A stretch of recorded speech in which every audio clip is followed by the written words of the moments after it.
welcome back. Today I'm going to show you a quick and easy way to detect and visualize anomalies in time series using the plot anomaly function from the Anomalize package. If you work with time series and need to spot unusual patterns or outliers, this function makes it super simple. I'll walk you through how it works and what insight you can gain in just a few lines of code. Let's get started. So the first thing we need is a time series. So here I have on my computer an SF object that contains some kind of information about a date and a value. In this case, it's the mean temperature at a given point on space. So as you can see here, if I order the date, we can see that I have for the same day many value which refer to many points in space. So we will have to deal with it. The first step is to only keep the date and the value. So here I transform my SF object into a data frame. I select only date and value. Here, that leads me to keep only two columns. And the last step is I want to be sure that my date column is viewed as a date. So I use asDate function.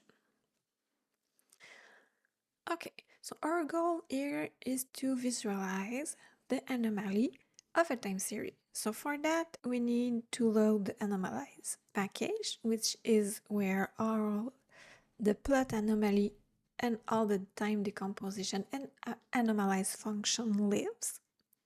But first, we need to deal with the fact that I have many values for the same date.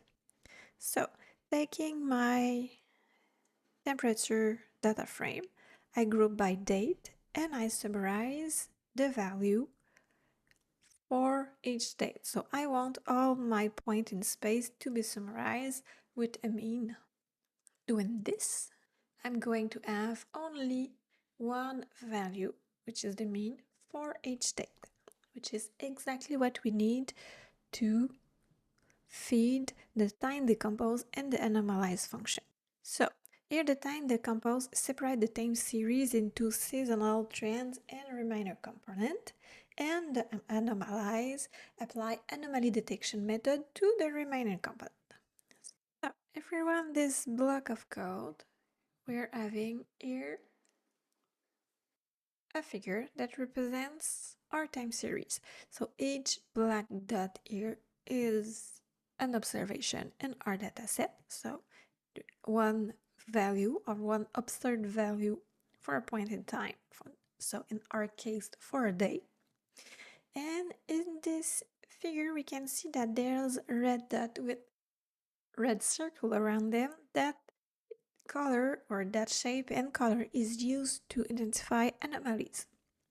So we have some here and a couple of anomalies there. So at this point, it's up to you to decide what you want to do with those information.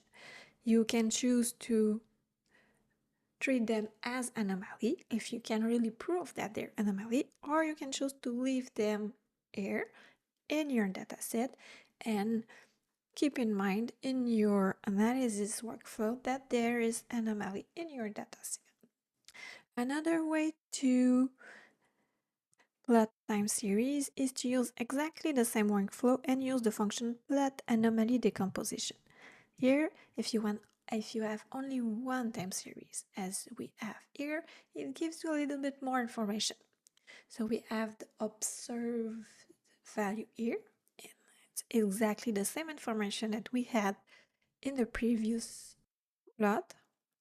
And we have here the seasonal information, which in our case don't give us much at all to deal with. We have the trend. So it gives you a little bit more information to see here, if you remember correctly in our previous plot, those red dots were significantly below the rest of our data point, but here they are considered fairly in the trend. So that may give you a little bit more information to see if you want to consider them as anomaly or not. And here you see that they're considered anomaly because the remainder is way below all the rest of the points. So that's it for anomaly detection in time series. So if you got any thought of question about these topics, please drop them in the comment below. I'd love to hear from you and help you out however I can.